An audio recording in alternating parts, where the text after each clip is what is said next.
Former Prince Andrew arrested on suspicion of misconduct in public office. Conjecture, elite connections, strange purchases.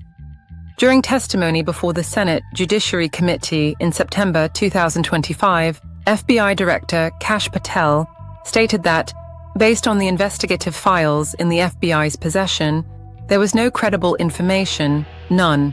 When asked specifically who else was involved, he responded, himself. But we all read, "I love the torture video," quote. So Epstein worked alone?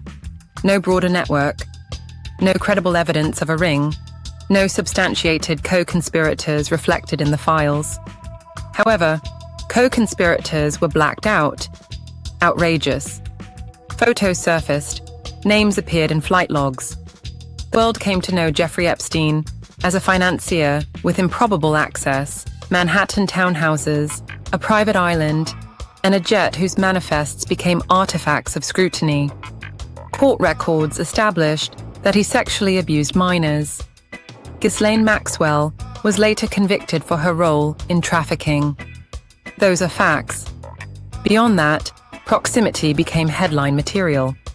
Public reporting documented meetings or associations between Epstein and high-profile figures, including Bill Gates, Leon Black, Les Wexner, Peter Thiel, Sergey Brin, Elon Musk, Donald Trump, Richard Branson, and others.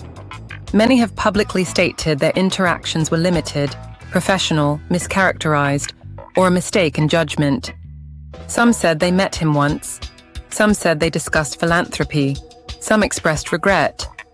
Association is not conviction, but it fuels public distrust.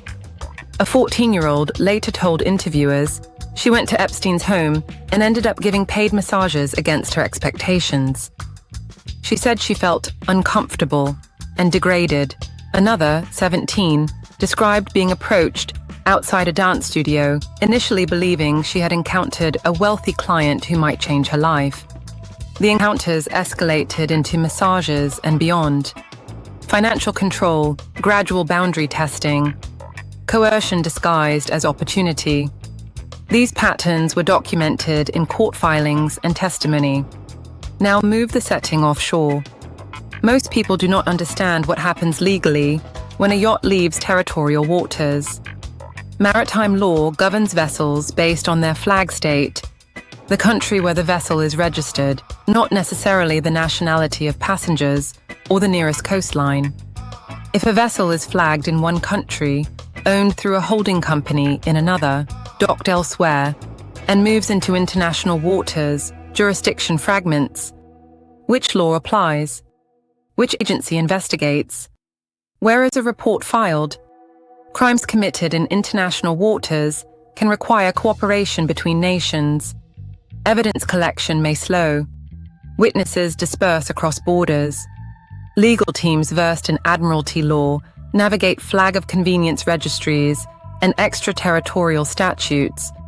However, it has been stated that countries such as France and Norway have taken steps to confront systemic failures in oversight.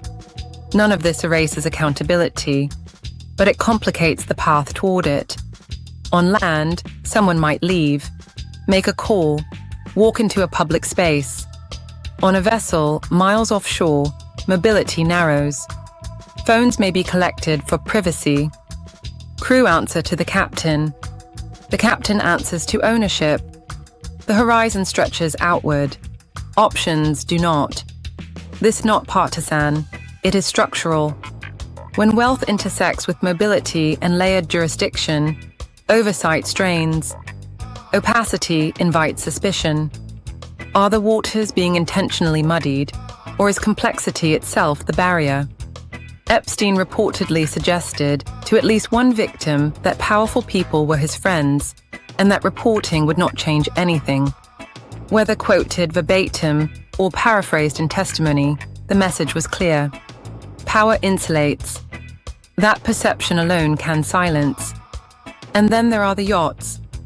A vessel can represent escape. It can also function as containment.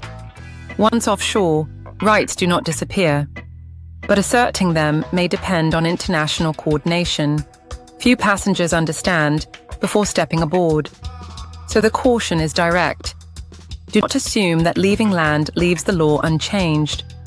Do not assume isolation equals safety. Do not confuse wealth with oversight. Legal complexity can become a shield. And when exploitation hides beneath prestige and polished decks, accountability depends not on rumor, but on evidence, and on institutions strong enough to withstand proximity to power.